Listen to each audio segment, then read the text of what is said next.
وعده خلافی یک عادت بسیار نخوب هم هست.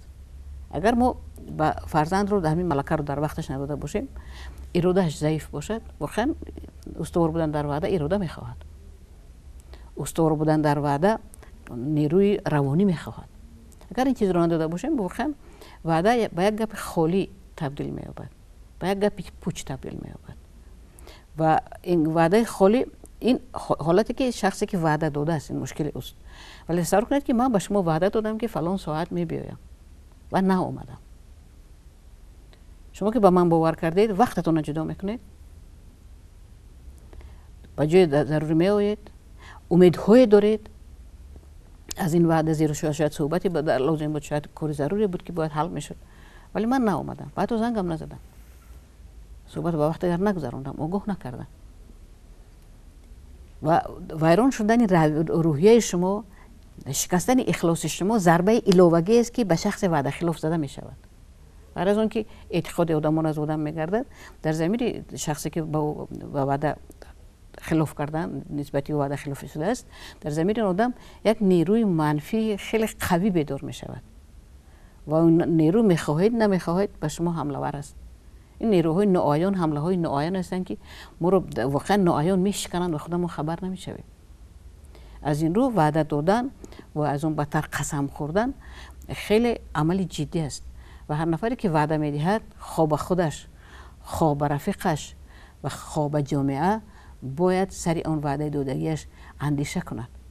می شود حالت که آدم ناعلاج وعده را میشکند و این حالت باید انسان عذر خودش رو پیش بیارد.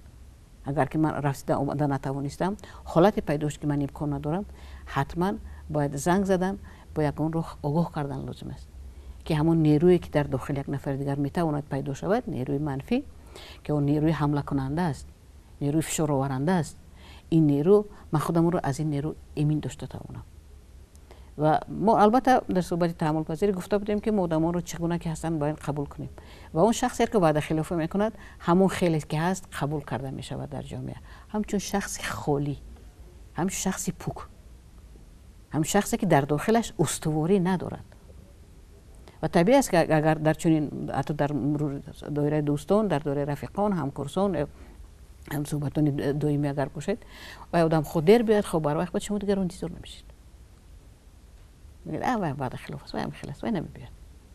بله، فرهنگ تحمل پذیری به ما امکان میده که ما رو جزا ندیم، جزای رسمی، جزای معمولی، جزای روشن ندیم، ولی این جزا است که نسبت وعده او ما دیگر اعتماد و اعتبار نداریم. و از این رو آدمان وقتی که صحبت میکنند در هنگام وعده دادن باید خیلی جدی باشند. بعضن آدمان در اومد گپ میگن، اگر میپرسه وعده دادی، وعده میدی؟ بله میگن، خیلی سبک وعده میدن. و آدمی که سبک وعده میدید، باور کنید نه همیشه اون رو رعایت میکنند. هنگامی که به شما یک نفر وعده داد، به چهرهش نگاه کنید. هنگام وعده دادن یک لحظه اندیشه کرد یا نه؟ اگر اندیشه کرد و فکر میکرد امکانات خودش رو میبیند که میتواند یا نمیتواند. وقتی که سری زبانی آسان گفت که میتوانم، میشود، من وعده کردم، اینجا احتمال اجرا نشدنش خیلی زیاد است. زیرا آدم که در نسبت وعده جدی است، نسبت خودش جدی است، پیشکی اول در تراز میموند که این عمل رو اجرا کرده میتواند یا نمیتواند، اومده میتواند یا نمیتواند، از دستش همون کاری که به او سپارش دادن میبراید یا نمیبراید. این چیزها رو اگر که انسان به اندیشه به شما وعده کرد، میتوانید آرامانه از پای کار خودتون باشید. این آدم میتواند به وعدهش خیلی سبک خلاف کنه. البته وعده یک کاری عادی نیست، نه هر کس میتواند در وعده خود بیستد، ولی انسان اگر که در بین آدمان رفت آمد کند که آنها به عهدهای خود میستند، البته چنین میشد. برای انسان ها بدانند که با کی همنشینند و کی شست خیز دارند و این سبب بیان میشد که آنها یاد میگیرند هر زمان و میبینند که آدمانی که در وعده خود میستند آنها نهایت پیشرو هستند، آنها در زندگی موفق هستند و در همه کاری که دست زنند آن رو تا آخر میبرند، میرسانند. و در این حالت ما باید بدانیم که هست آدمانی که وعده خلافی برای آنها یک فرهنگ شده است. این که آنها یکدیگر رو مسخره میکنند، بهترش عادتی بد گوییم زیرا فرهنگ به هر حال از نور است و وعده خلافی در خودش هیچ نوری ندارد و گوییم که یک طرز حیات شده است. بله. طرز حیات شده است و این البته من در یکی از برنامه‌های تلویزیونی یورانیوس تماشا کردم. در اونجا یکی از همون نمایندگان دولت پیشرفته چنین گفت که یعنی که بودن بحران در بعضی دولت‌ها فرهنگ شده است برای آنکه آنها کار خود را بسیار پست صفتانه اجرا میکنند. یعنی که گویم که یک چیزی هست که یعنی گویم که به زبانی گویم روسی گویم کلتوره. برای همین فرهنگ ما با اون شکل معنوی به شکل طرز حیات میگوییم که انسان ها هر روز آن رو طرز حیات دارن، چون که گویم که نور زینه های خود را دارد. مثلا نوری آتش هم هست و نوری گرمی هم هست و نوری برق هم هست. برای هم باز رفتارهای انسان ها هم به نور نیست، یعنی که آنها هم یک صدای خود را دارن. برای ما میتوانیم آزادانه بگوییم که یک فرهنگی گویم که به عهد بودن و خلاف کردن به وعده های خود برای آنها یک چیز عادی شده است و در حالت یکدیگر رو فریب میکنن، مسخره میکنن، گویم که یکدیگر رو در حالت های ناگوار قرار میدهند و از این غذای احساسی میگیرن. ولی عالم دیگری هست که وعده این یک خیلی پرینسیپ حیاتی آنها هست، چون که از یکی از کمپوننت هایی که وعده را اداره میکند البته امیری سرلشکری انسان البته اراده او هست و اراده همه وقت قوت قدرت انسان را برای محافظت وعده و پیش بردن آن استفاده میبرد. ولی باید ما حاضر یک نظری اندیشه کنیم که چی میکند وقتی که انسان وعده خلافی میکند. البته ما میدونیم که خیلی در اول گفتیم انسان وجدان دارد. وجدان این حکم سودیه باطنی هر یک انسان هست و بها میدهد دائم انسان را هر رفتارش هر کردارش و در حالتی که انسان رعایت نمی کند آهسته آهسته وجدان قصد خودش میگیرد.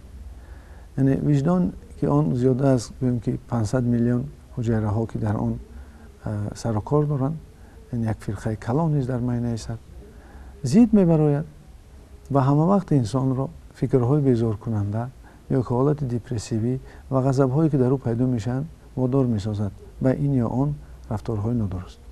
برای همین آهسته آهسته چنین آدم وقتی که رعایت نکرد آن که گروه حجره ها اطلاعات هایی که این انسان یعنی رعایت نکرد و آنها رو همه وقت به پیش شعور میبرن و اگر انسان آن رو از شعور دور کنه در زیر شعور میرن و از اونجا خوابش ناراحت میکنن و از اونجا ناراحتی های زیادی گویم که ترس های گوناگون پیدا میشن و همینطور انسان آهسته آهسته بیمار میشود و نمیفهمد که چرا به این بیمار گرفتار شده است، چون که خلاف وعده سبب جنجالی درونی مغز سر میشد و این چنین آدمان البته وقتی که بیمار میشن باز سببش نمیفهمند، سببش نمیدونن چرا آنها بیمار شدند.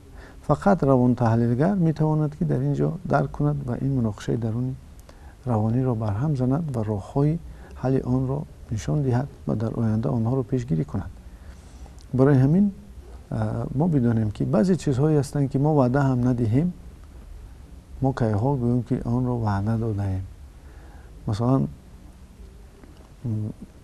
حفظ وطن، این یک چیزی است که جای مثلا وعده نیست، چون که انسان در ضمیرش خیلی میگویند در یکی از حدیث های رسول خدا هست که میگوید ایمان برای امت من سنت است، یعنی اون باور دارد یا ندارد در وجودش در نهادش اون ذره مرکز ایمان وجود دارد هست.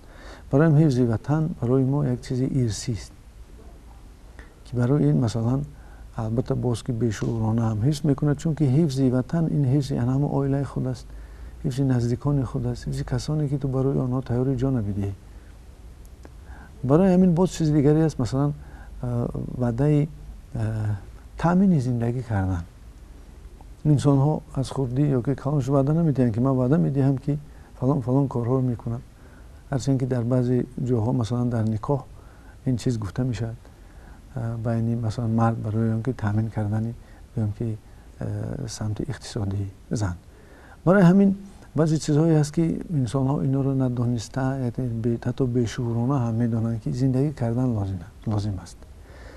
مثلا طبابت کردن، انسان میدوند که این یک چیزی هست که اگر مثلا وعده داده است در نزد خودش که باید سالمی خود نگه دارد و اون رو به شکل رسمی نه، به یک شکل اینستینکتیوی، به شکل یک زیرشورانه تحت شورانه به خودش گفته است، چون که این چیزها در باطن در ضمیر انسان میروند و وقتی که ما میخواهیم که اینجا وعده‌ای که در درون انسان است یا در درون یک عائله میشه دینی، باز سمت اجتماعی آن رو ببینیم که وقتی که انسان ها در جمعیت فعالیت میکنن باید بدانند که آنها وعده دادن، عهد کردن که یک کاری رو بکنن. مثلا در جایی که کارگرها اگر سیستماوی کار نکنن، اون کارخانه پیشروی نمیکنن. مثلا بعضی کارخانه ما رو دعوت میکنند برای ببیند که چرا کارش پیش نرفته است.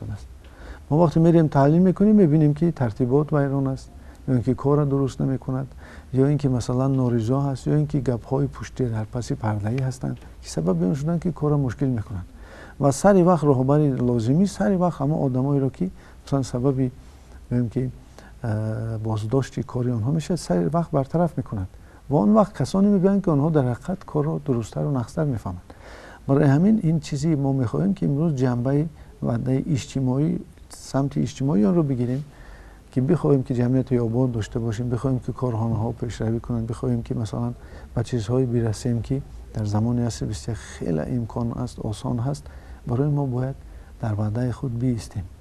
یا چیزی دیگری که نهایت جمعیت ما از آن گوییم که آسیب میبیند، این نشناختن وقت است. خیلی به زبان علمی میگن پونکتوال است، سری وقت همون کار را ندیدن است که خیلی خوب میشد اگر که حتی که بگیم که ترانسپورت ما هم همون نقلیات ما هم سری وقت در ساعت معینی در دقیقه معینی در هم جمع آمد و اون پیشگیری که ماشین هایی که مثلا مشروطه هایی که برای آدم چنین میکنن این هم بر هم میخورد. یعنی که تصور کنید که یک تنظیم اجتماعی پیدا میشه در یک چیزی که مثلا پونکتوال نیست یا که وقت شناسی. این یکی از همون چیزهایی است که گوییم که در وعده کاری داخل می شود. و تصور کنید که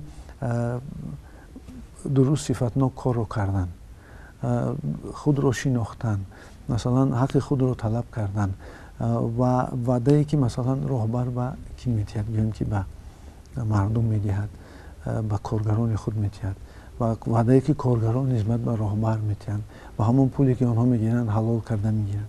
و عالی‌ترین وعده‌ای که من دیدم در حیات خود و شاهد این آدمان زیادی هستند، این البته وعده خودی پرزیدنت کشور است که در زمانی گفته بود که من با شما صلح میارم و چون این وعده را یعنی که رعایت کرد، اجرا کرد و امروز ما در یک فضای صلح و امنیت قرار داریم و برای همین ملت هم او را قدردانی کرد و پیشخواه خود قرار داد و امروز ما امکانات داریم که کارهایی را بکنیم که به اون زینه‌ای که ما می‌خواهیم برسیم، زینه معنویات برسیم، چون که همین عهدها، همین ایستادن وعده ها و بگویم که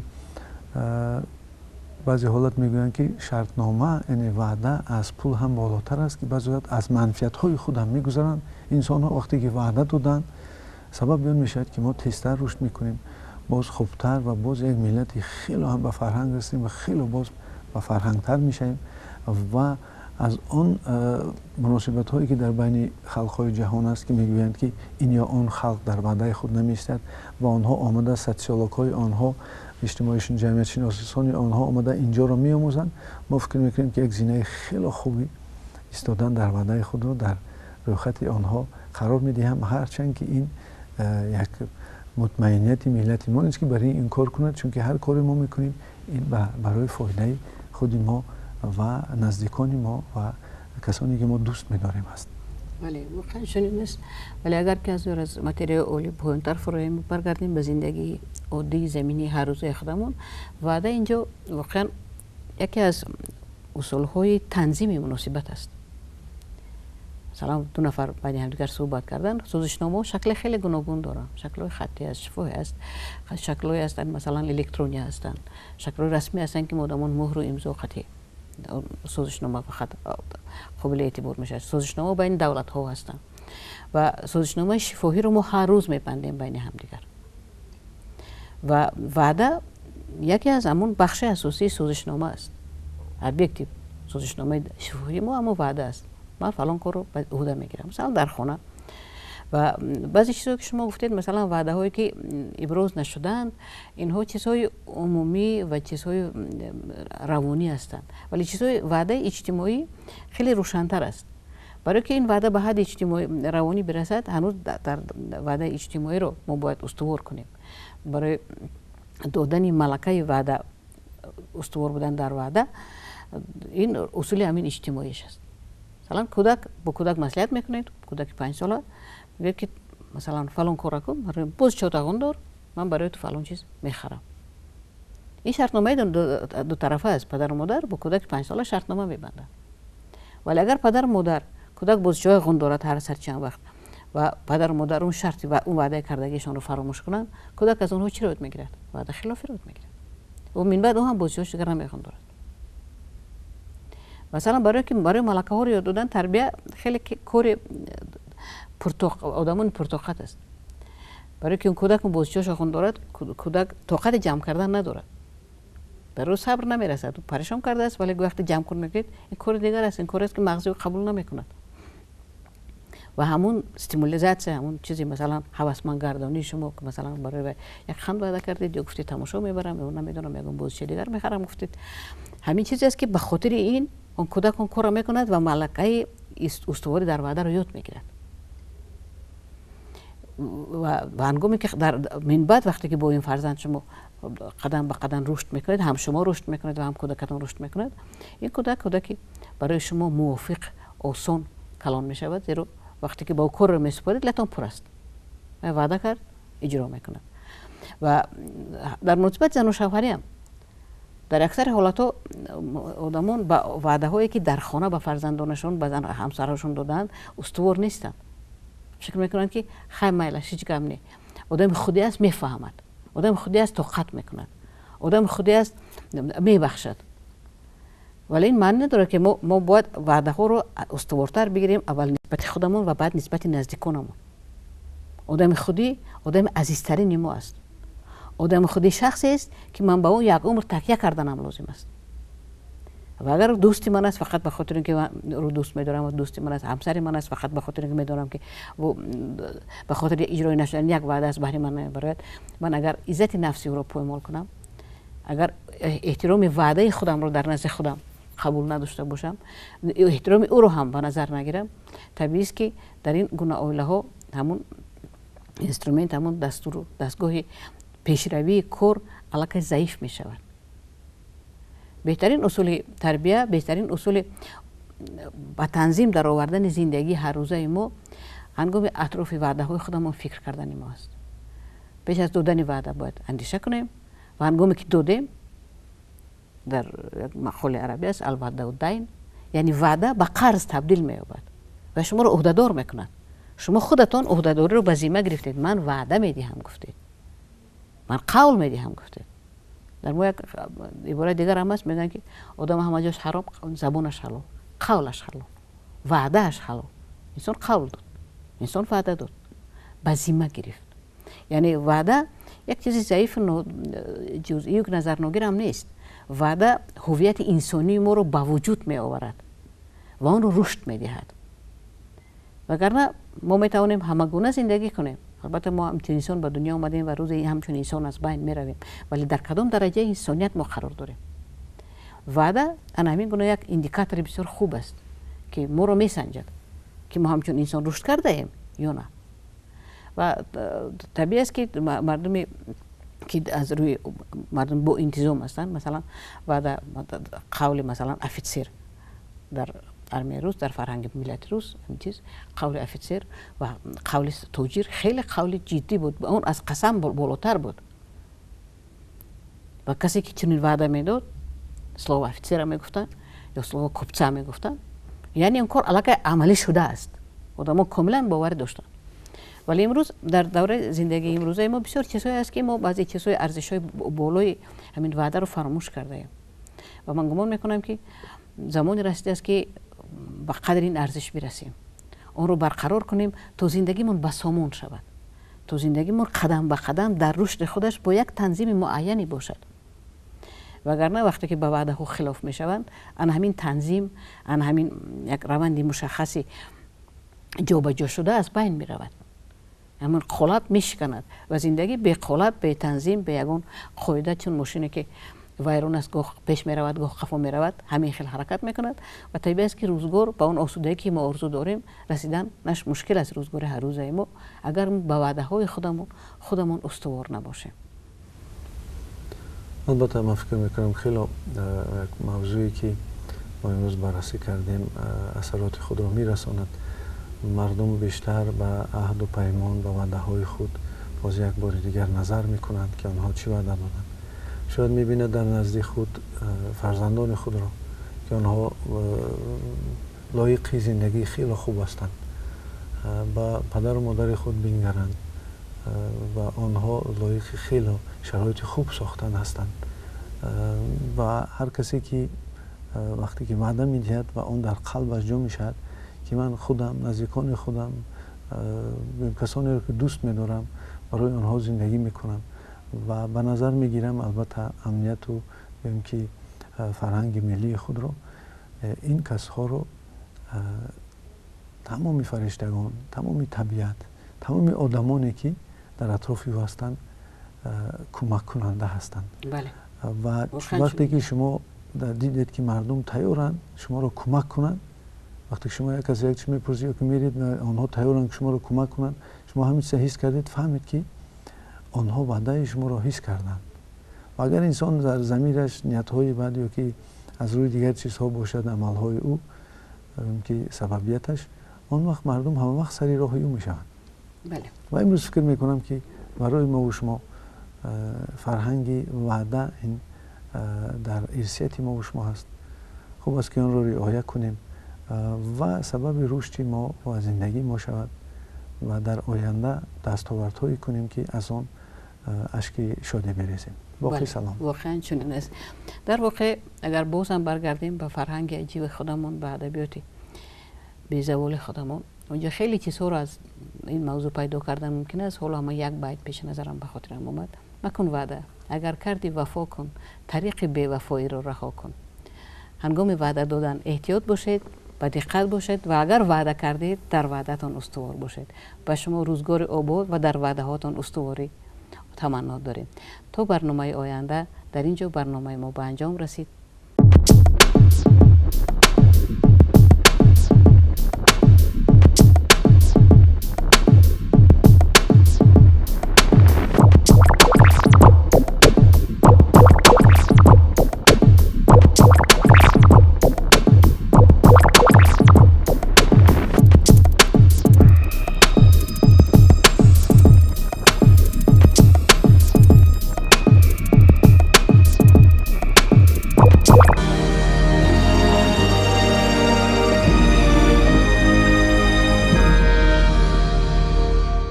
درود به شما بینندگان عزیز. در استودیو برنامه نوبتی احساس، افکار و رفتار.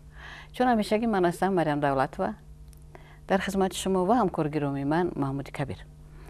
امروز سر یک موضوع صحبت داریم که معمولا موضوع صرف گویا طبی است، ولی ما نیت داریم که جنبه های دیگری این موضوع رو نیز امروز بررسی کنیم، زیرا علم امروزه اثبات کرده است که همه موضوع ها جنبه های گوناگون دارند، از جمله موضوع بیماری. بیماری چیست؟ اولو بیماری اون موضوعی است که باید تنها طبیبان با اون مشغول شوند. علم فلسفه، علم روانشناسی، دین، اینها میتوانند درباره بیماری چیزی گفته باشند، بر روند آن تاثیر کنند. و چرا این موضوع رو امروز پیشنهاد کردیم؟ زیرا مشاهده‌ها نشان میدهند که شماره بیماران و شماره بیماری ها خیلی زیاد شدن. عصر 21 از نگاه بسیار جنبه های دیگری که رشد جامعه یک عصر بسیار عجیب است. این عصر است که در آن انسانیت باید خود را شناسد. تکنولوژی نوین آنقدر رشد کرده است که چندین عصر پیش در این باره تصورات مردم هم وجود نداشت. مردم هیچ گفتم نمیتونست که این خیلی چیزا میتوانند پیدا شوند. غیر از این شماره مقدار داروها، صفت داروها هم گویا خیلی دیگر شده است. گویا که از نگاه علم فارماکولوژی میتوانیم گویم که خیلی پیش رفته است. ولی چرا بیماران صحت نمیشوند؟ ولی چرا شماره بیماران زیاد است؟ حتی در یک جمهوری ما که چندان کشور کلان هم نیست و ما اهالی زیاد هم نداریم در مقایسه با کشور ابرقدرت، بیمارستان های پیشتر علاقه تنگی میکنند. در خود شهر دوشنبه نظر به دوره پیشینه خیلی شماره بیمارستان ها زیاد شده است. در آنجا متخصصان کار میکنن، بیماران به اونجا میروند. ولی ما هنوز هم گفته نمیتونیم که ما همه مشکلات سلامتی جامعه رو حل کرده ایم. و گمان میکنم که ما باید امروز سر سبب های دیگری که انسان رو به بیماری می آورد اندیشه های خودمون رو گفته باشیم و شاید که برای بینندگان عزیز خودمون یک کمک در این مورد از ما رسد. درست است. بسیار موضوع عجیب، موضوع ضرور و موضوعی که دقت آدمان رو، بشریت رو جلب کرده است. این البته بیماری ها هستند و بیماری هم یک حالت است. ما میدونیم که موافقی آن گوییم که یک نظری که در طول بشریت نسبت به تیپ شده است، ما میتوانیم امروز بگوییم که تیپ نهایت به یک درجه عالی ترقیات خود رسیده است و آن گوییم که تعریفی که خودی تشکیلات عمومی جهانی تندرستی میگوید که گوییم که بیماری این ناراحتی های جسمی و روانی و بیکاری هست. یعنی که حتی که بیکاری یعنی که آن چیز اجتماعی نداشتنی، بعضی گوییم که آن نعمت های اجتماعی هم بیماری حساب می شود.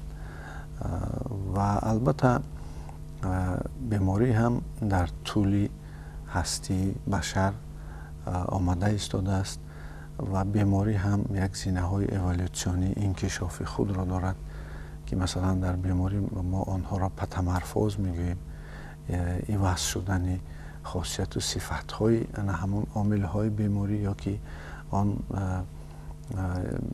چیزهایی که به بیماری رو رخ می اندازند.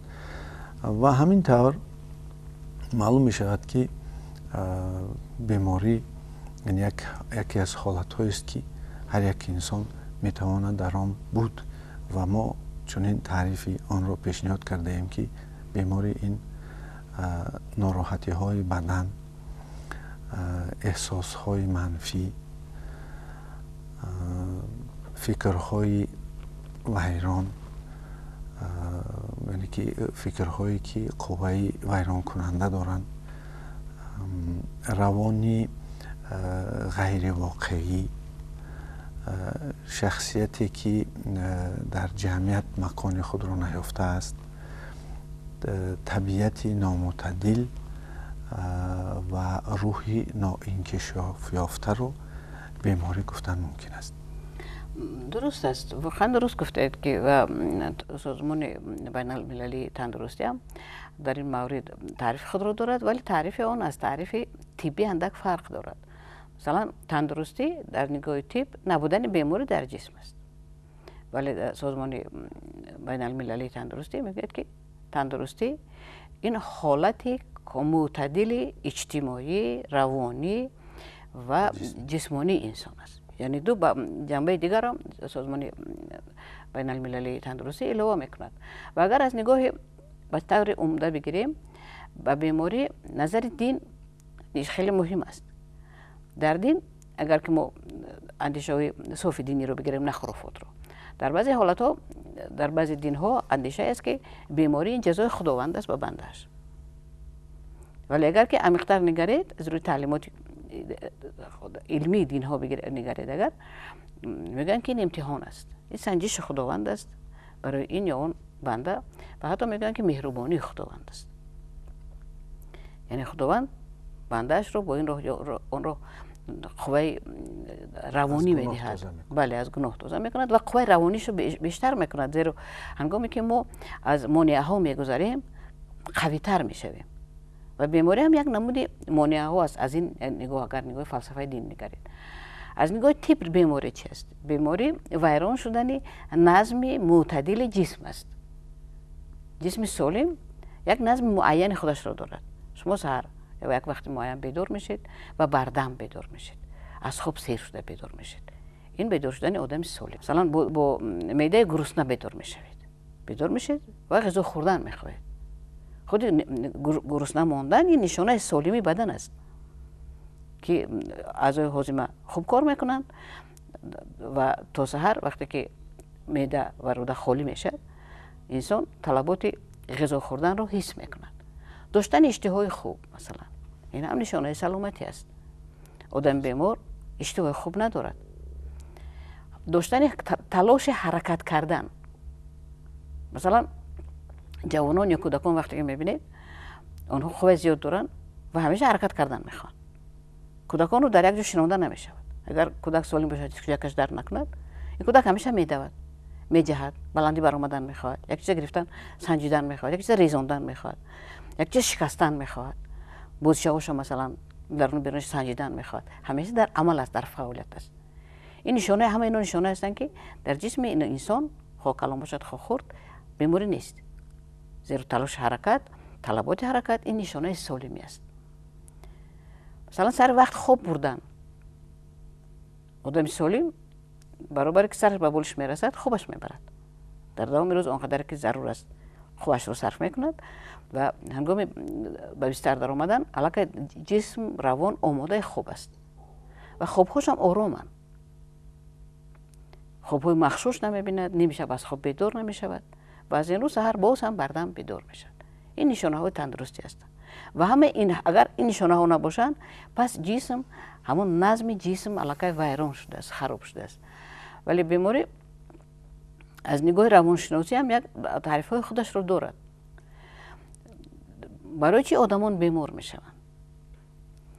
و هر یک بیماری معین سبب علاهیده دارد.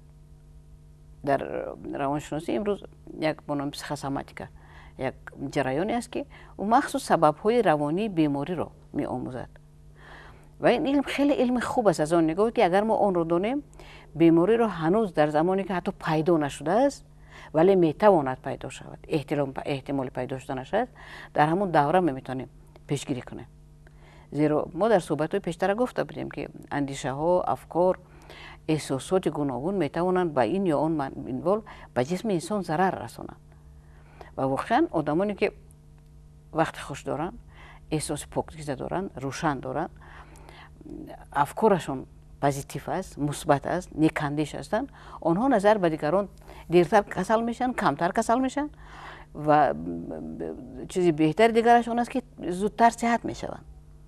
حتی در حالتی که با این یگان سببی که در زندگی میشود یک اعتدال روانیشون اگر از بین رود، خودشون را زود برقرار کرده میتوانند.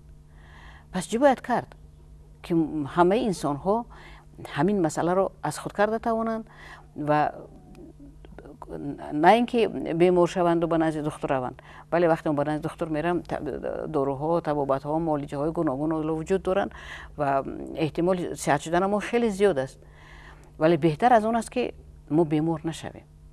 و اگر بیمار هم وقتی انسان بیمار میشه باید روانی ما به درجه درست باشد، سالم باشد که ما این بیماری در جسم خودمون صاحب خانه نکنیم. بیماری در مردم مقوله است که میگن درد مهمان است. اگر مهمان است فقط 3 روز میتواند در مهمان در خانه شما باشد. اگر از 3 روز زیاد باشد مهمان عزتش بای میتید و بیماری هم اگر از 3 روز زیاد ایستاد و علاقه دعوای صاحب خانه شدن دارد. و این گونه حالت ها باعث آن می شود که بیماری های مزمن میشن و آدمان سالهای دراز در حالت بیماری زندگی میکنند و زندگیشان لذت هم نمیبرند. عمر زندگی آنها از آن عبارت است که نزد کدام دکتر رویم، کدام دارو استعمال کنیم. و در صحبت این گونه آدم ها وقتی میشنید فقط صحبت از موضوع درد است. پایم درد میکند، سرم درد میکند، نمیدونم کدام عضو بدنم بیمار است، من این غذا خوردن نمیتونم، من این کار کردن نمیتونم برای اینکه بیمار هستم. و آدمان با همین حالت سالهای سال گرفتار هستند. درست است. حقیقت شرح خوب دادید که این یک علامت هایی هستند که انسان چه سالم است و چه آن حالت هایی که دارد آنها را نگاه دارد.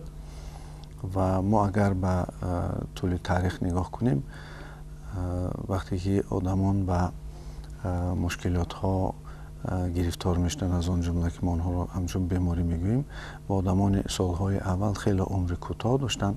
سببشان این مثلا عامل های گوناگونی چه از طرف حیوانات، چه از طرف مثلا طبیعت، چه از طرف مثلا خورد و خوراک و دیگر برانگیزنده های بیماری زیاد بودن و برای همین عمر میانه مردم تا 30-40 و زیاد تا 50 میرفت.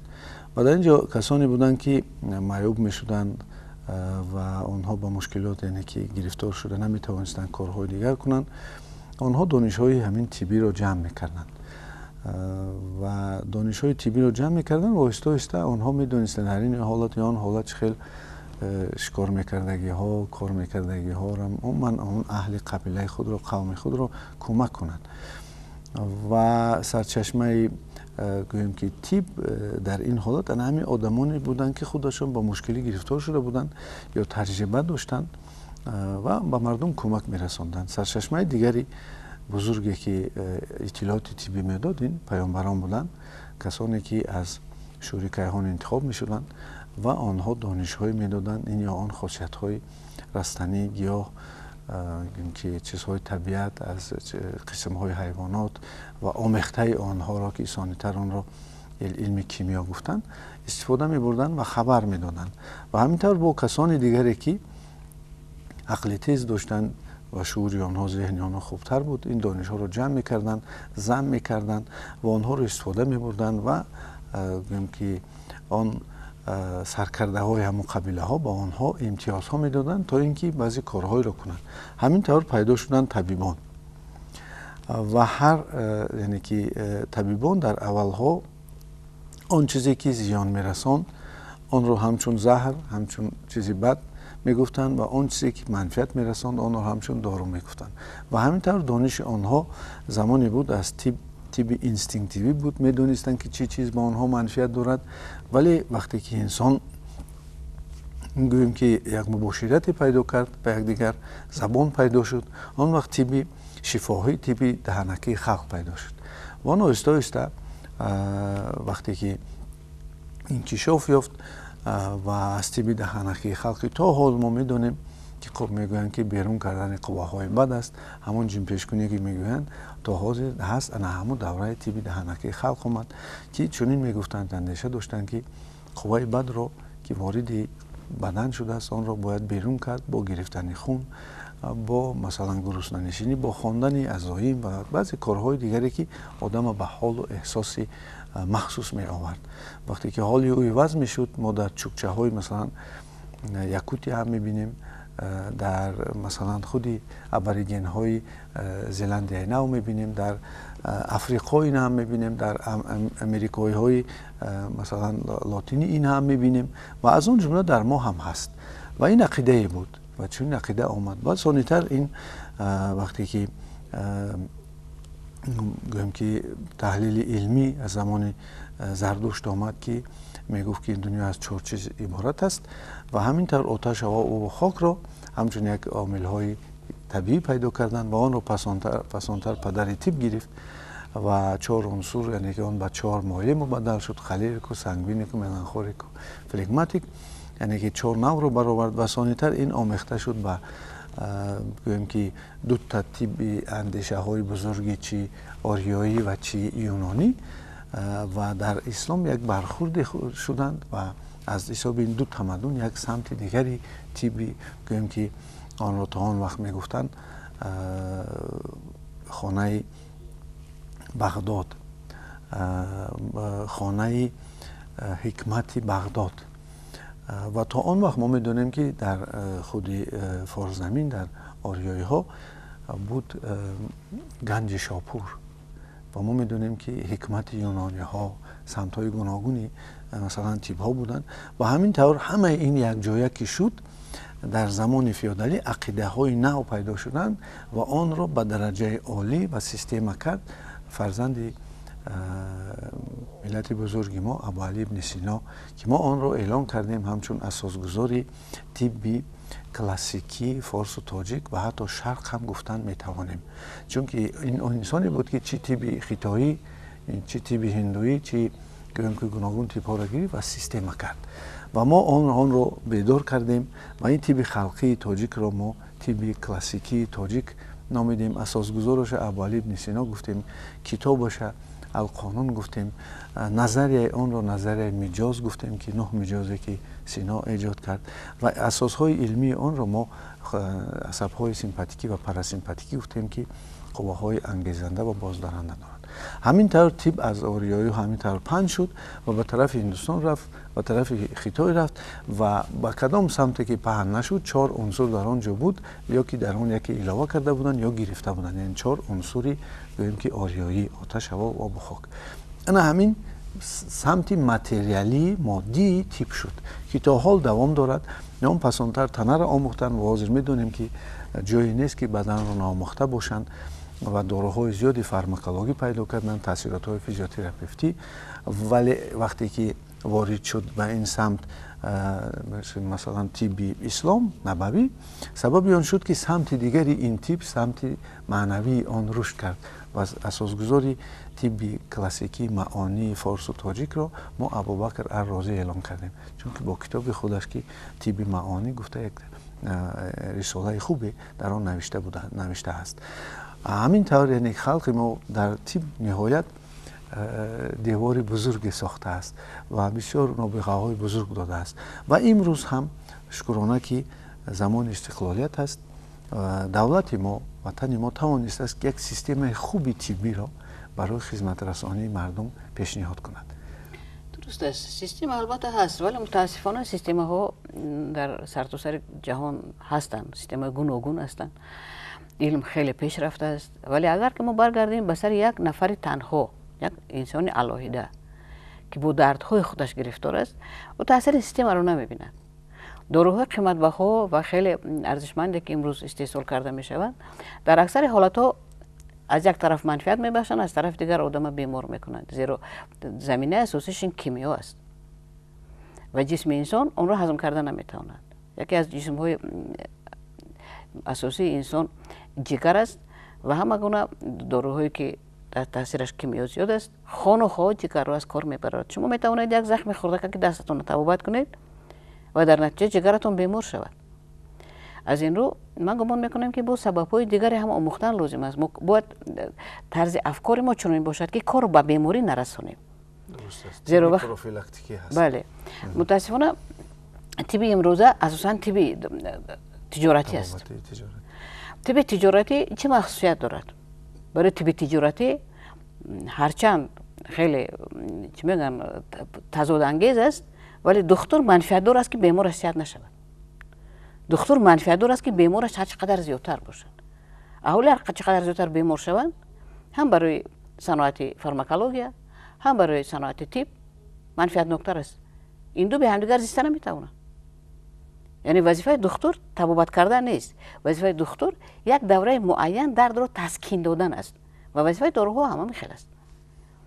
از این رو در دوره شوروی طب اجتماعی بود و حکومت منفعت دار بود که آدمان بیمار نشوند. آدمان هنوز بیمار نشده، مثلا برای یک سپرافکای من نمیدونم برای مکتب بچه‌تون برای یک کار کرده کارتون به پلیکلینیک میافتاد مجبور میکردن که دکترها رو گذارید. طب به پول بود و آدم در دوام یک روز میتوانست همه دکترها رو گذارد. غیر از این دیسپنسریزاسیون نام یک عملی بود که تمام اهالی وظیفه دار کرده شده بود که سال یک بار کاملا از معاینه دکتر گذرد و سالم بودنش اثبات شود. اگر در جای بیماری سر زده باشد اولی هنوز به جسم در شکل روشن نشانه هاش ندارد، ولی طب معاین میکرد. از این رو شما مقدار بیماران خیلی کم بود و داروها هم خیلی کم توصیه کرده میشدن و دارو خیلی ساده هم بودن. مثلا یک چیزای عادی بودن، مرگنسوفکا با من نمیدونم تابلتکای بودن که یک تی نمکی نرخ داشتن، دارو سولفا بود، ات کشله و اون فایده میکرد. ولی امروز وقتی که یک کودک بیمار میشد و به نزد یک دکتر میبرید، یک رویخط کلان داروها رو میتید و پدر و مادران هوشیار این داروها رو نزد چند دکتر دیگر هم میبرن، خودشون از اینترنت میبینن، داروخط میخونن که معیارش درست است یا نادرست است. و بعضا حالت‌های هم میشود که دکتر برای کودک 3 ساله داروی تعیین میکند که برای کودک 7 ساله لازم است و معیارش هم خطر است. این یک چیزی این مخصوصیت طب تجارتی است و انسان ها باید دانند که از وقت دکتر میروند خودشان هم یک آگاهی باید داشته باشند، یک ذره مسئولیت درباره سلامتی در ذمه خودشان هم باید بگیرند. همه چیز رو با امید دکتر شدن لازم نیست. این یک طرف مسئله است. طرف دیگری مسئله سبب‌های بیماری است. مثلا سبب بیماری ما پیشتر گفتیم که افکار منفی میتواند آدم بیمار کند، ولی مناسبت نادرست انسان به خودش نیست هم کار میکند. ما بسیار خوب میدونیم که پیش از خواب غذای سخت خوردن لازم نیست. همه میدونند. آدمی نیست که این چیزا نداند که اوش پلاو ساعت 12 شب، ساعت 10 شب این غذای نیست که به منفعت ما باشه. ولی ما این قاعده رو رعایت نمیکنیم. و یا که مثلا وقتی در رمضان ما در صحبت ها سال گذشته و امسال هم گفته بودیم که وقتی که آدم روزه میدارد این قاعده ها باید سخت‌تر و شدیدتر رعایت شوند که روزه به منفعت شما باشد نه به ضرر شما. ولی می شود که مردم در رمضان هم قاعده رعایت نمیکنند و از معیار زیاد میخورند. شبانه وقتی که باید خوراک سبک باشد در بالای دسترخوانشان اونا حواسشون میرد، اشتهاشون داشته نمیتونن، حواسشون حرصشون نظارت کردن نمیتونن و غذاهایی که به منفعتشون نیست اون رو تناول میکنن. این یک طرف مسئله است. طرف دیگری مسئله ما چی میخوریم. اگر ما مسئولیت سلامتی خودمون رو ندونیم ما به ترکیب چیز غذایی میخوردگیمون هم اهمیت نمیدیم. مثلا حاضر در دکان ها در مغازین ها چیزهای کنسرواسیون شده خیلی زیاد است. مثلا کریشکی است، من نمیدونم کارتوشک بریون است و کیمچی دیگری هست. اگر که ترکیب آنها رو کاملا درست بیاموزید میبینید که در درون کنسروانت ها خیلی زیادن، چیزهای خیمیکات خیلی زیادن که در با روی علاوه کردن اشتها رو به وجود می آورن و همه اینها چیزهای خیلی ضررناک هم هستن. ولی متاسفانه حتی وقتی که به مردم این چیزا میگید که این چیز ضرر دارد، خصوصا به کودک خردسال که معده‌اش هنوز آماده نیست برای هضم این چیزها، ولی وقتی کودک طلب میکنند پدر و مادر میدن یا که خودشان از معیار زیاد استعمال میکنن و این باعث میشد که آنها بیمار میشوند و سببش همون نداشتن مسئولیت سلامتی خود انسان است. یا این آدمان نسبت خودشان احترام ندارن، خودشان دوست نمیدارن یا نفسشون رو اداره کردن نمیتونن، چیز ضررناک رو از چیز بی ضرر از چیز منفعتناک جدا کردن نمیتونن و در نتیجه باعث میشود که مقدار بیماران سال تا سال زیاد میشود. و بیماری یک چیز دیگر است. ما انسان باید این رو داند که جسم انسان یک سیستم منظم است. چون سعدی بزرگوار گفته است چه عضو به در آورد روزگار دیگر عضوها رو نماند قرار. این چی معنی دارد؟ اگر معده شما دردمند است شما امیدوار نشد که معده شما سالم میماند. اگر معده شما دردمند شد شما امیدوار نشد که پگاه استخوان‌های شما سالم خواهند ماند. زیرا از بین عضوهای انسان دو عضو است که بر خاراکتر انسان با تقدیر انسان تاثیر می‌رساند. یکی از آنها اگر معده باشد دیگر همین روده است. معده و روده از اعضای هاضمه هستند.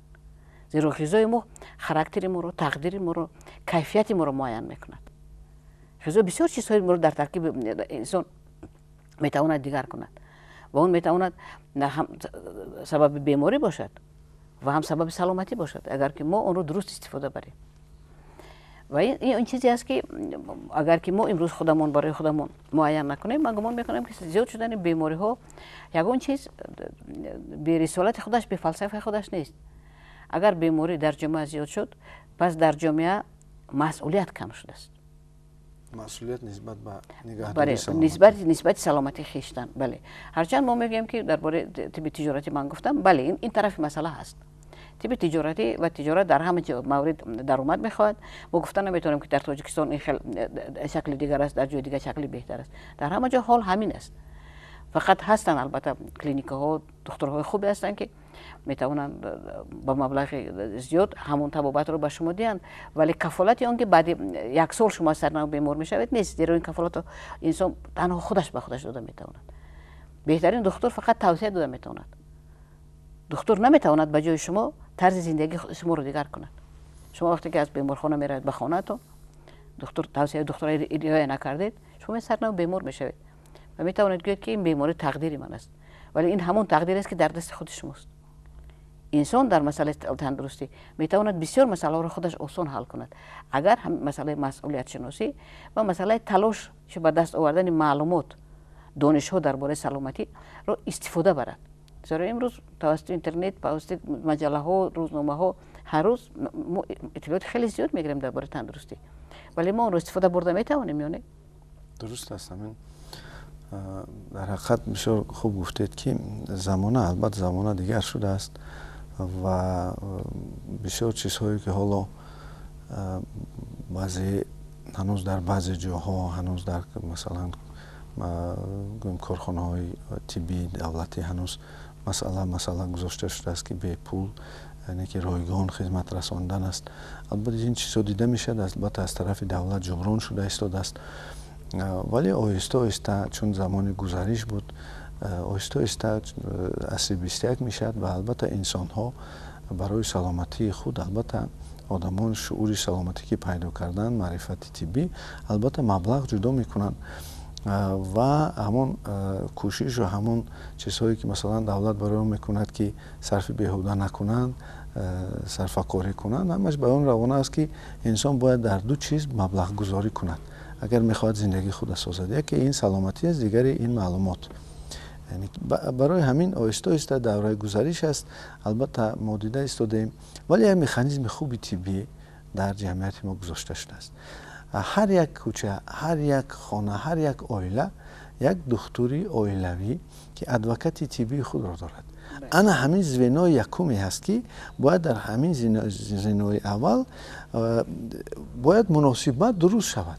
این زوینا این گویم که یک سرشوی کاری طبی یک ریسپتوری گویم که وزارت تندرستی و حیث اجتماعی اهالی جمهوری تاجیکستان است برای آن روانه شده است که هر کس میتواند که مسئله های در مورد مسئله های طبی معلومات گیرد و انا همین طبی عائلوی طبیب عائلوی برده به متخصصان در حالت از مثلا کمک یکم دکتری کمک نگرفتن میتواند که آنها را برده همچون ادوکت یا که همچون یک راه بلد برده به دیگر دکتران دیگر برده رساند به اجازت انا همین طبیب عائلوی باید از همان کوچه از همان محله که نگاه کرده میشده و مسئول است نروند به اجازت آنها قبول نکنند. انا همین چیز ویران میشه. همین که ویران میشد برای همین مثلا طبیب عائله میدوند که کدام دکتر در کدام حالت به چی یاردم و خودی بیمار رفته با شناسهایش رفته دکتر میکوبد و البته در آنجا دکتر که کوب هر کس همون میخواهد که شناس خودش میخواهد که آدم خودش میخواهد که کمک خودش رساند.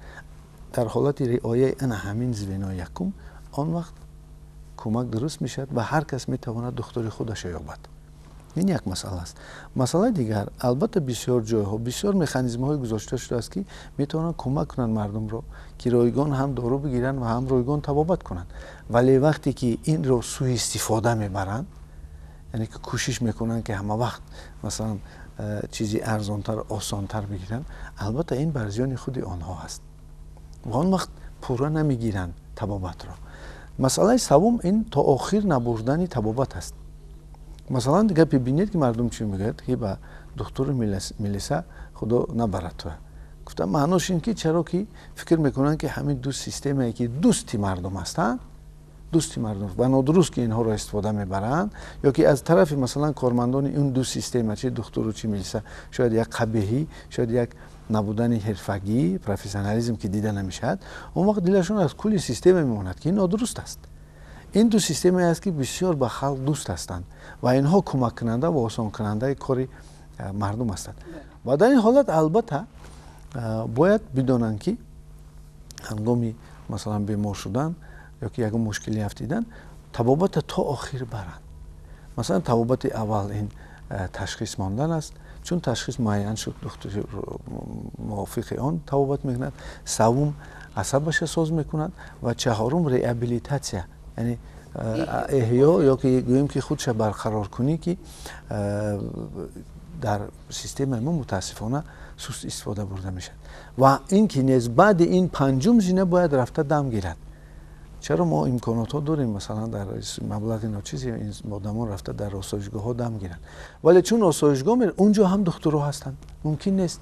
اونجا باید فیزیوتراپیست های باشند که فقط به واسطه که چیزهای طبیعت شفایی استفاده برند. در اونجا که اگر دکتر شو با دارو نوشت این سیستم ویران میشه. این البته تنظیم میخواهد و در حالتی که باز از اونجا جواب شد باز دکترها هستند که پیشگیری میکنن، هر زمان رفته آنها رو پروفیلاکتیکا میکنن، آسان میغلطه در چنین حال. فقط رعایت درست است. و من فکر میکنم که ما باز چیزی پیشنهادی کردگی هستیم، این طب اطلاعاتی است. ما مثلا در 7 زینه‌ای که بیمار میشوند، جسم و احساس و عقل و روان و شخصیت و طبیعت و روح، ما در همین 7 سیستم 7 سمت ما برنامه ریزی تحریزی سلامتی را داریم. در حالت ویران شدن آنها میتوانیم که آنها را با واسطه مخصوص کارهای طبی برنامه ریزی کنیم و در این 7 سمت ما کمک رسانیم و طب تاجیک ما حالا میتواند که رقابت کند با طب‌های جهانی، چی در مسئله نظریه و چی در طب معاصر و چی در طب کلاسیکی. و ما نیت داریم که طب کلاسیکی خود را جهانی کنیم و در هر شهر و دولت‌های گوناگون ما مرکزهای طب کلاسیکی فارس و تاجیکی به نام ابا علی ابن سینا گشاییم. واقعا بهترین باشد که هم خیلی باشد. من خواست جمله دیگر درباره سبب‌های روانی سر زدن بیماری ها. مثلا من وقتی که سر این چیز بسیار عمیقاً کردم، یکی از سبب‌هایی که مردم بیمار میشن طلبات آنها به غمخوری، زیرا در حالت سلامت بودنشان آنها خودشان رو به غمخوری حقدار نمیشمارن. وقتی که آدم بیمار شود مردم اطراف او مناسبتشان دیگر میشن، مهربانتر میشن، با احتیاطتر میشن و همون احساس غمخوری که باید همیشه نسبت دیگر ما داشته باشیم تنها در همین دوره اوج میگیرد و آدمانی که نیاز دارن به غمخوری ولی در دوره سلامتیشان گرفته نمیتونن، نه خودشون نسبت خودشون غمخوری کرده میتونن نه از بیرون گرفته میتونن و آنها به این یا اون بیماری خانه نیازمند میشوند. بیماری با آنها کمک میکنند. بیماری واسطه به دست آوردن همین غمخوری است که انسان همیشه به غمخوری نیاز داره. غمخوری یک از شکل‌های محبت است، یکی از اصول‌های ظاهر مهر است و وقتی که انسان